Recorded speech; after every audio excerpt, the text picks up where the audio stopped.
I'm not the only kid who grew up this way. Surrounded by people who used to say that rhyme about sticks and stones. As if broken bones hurt more than the names we got called, and we got called them all. So we grew up believing no one would ever fall in love with us. That we'd be lonely forever.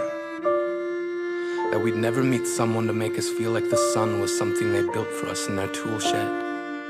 So broken heartstrings bled the blues as we tried to empty ourselves so we would feel nothing. Don't tell me that hurts less than a broken bone. That an ingrown life is something surgeons can cut away. That there's no way for it to metastasize, it does. She was 8 years old. Our first day of grade 3 when she got called ugly.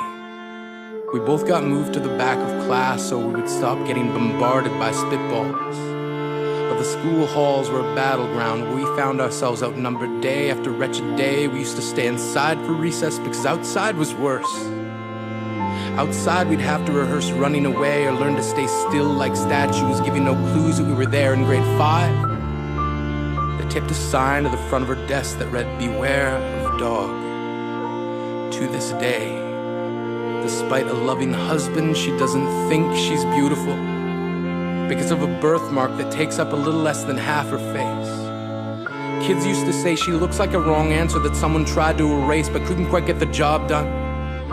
And they'll never understand that she's raising 2 kids whose definition of beauty begins with the word mom.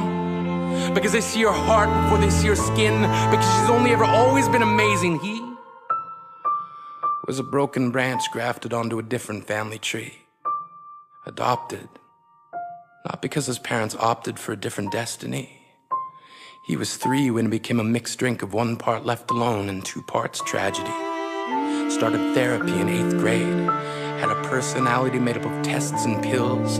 Lived like the uphills were mountains and the downhills were cliffs. 4/5 suicidal, a tidal wave of antidepressants, and an adolescence being called pauper.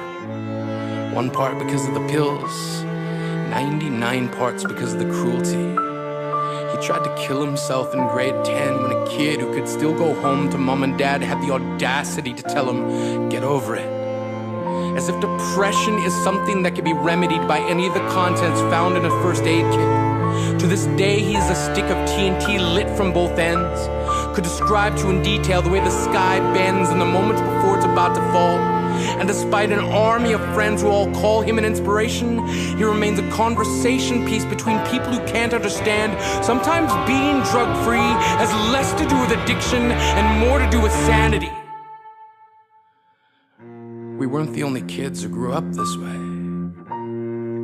To this day, kids are still being called names. The classics were, "Hey stupid," "Hey spaz."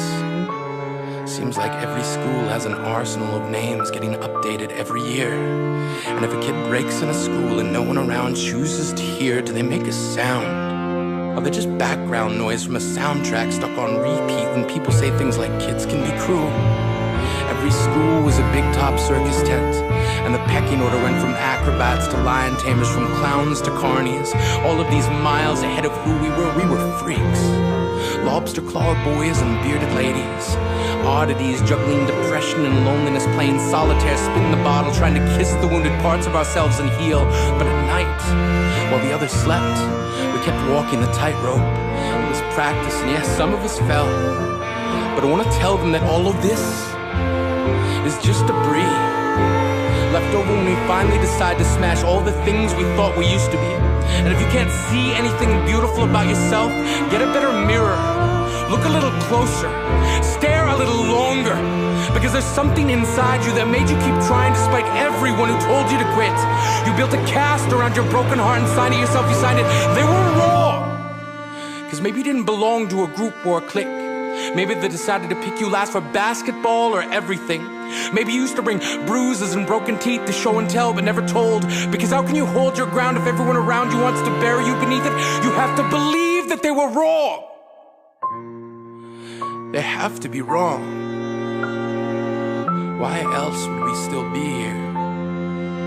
We grew up learning to cheer on the underdog because we see ourselves in them. We stem from a root planted in the belief that we are not what we were called. We are not abandoned cars stalled out and sitting empty on some highway. And if in some way we are, don't worry. We only got out to walk and get gas. We are graduating members from the class of we made it.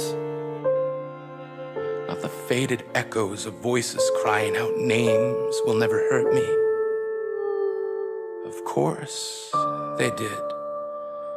But our lives will only ever always continue to be a balancing act that has less to do with pain and more to do with beauty.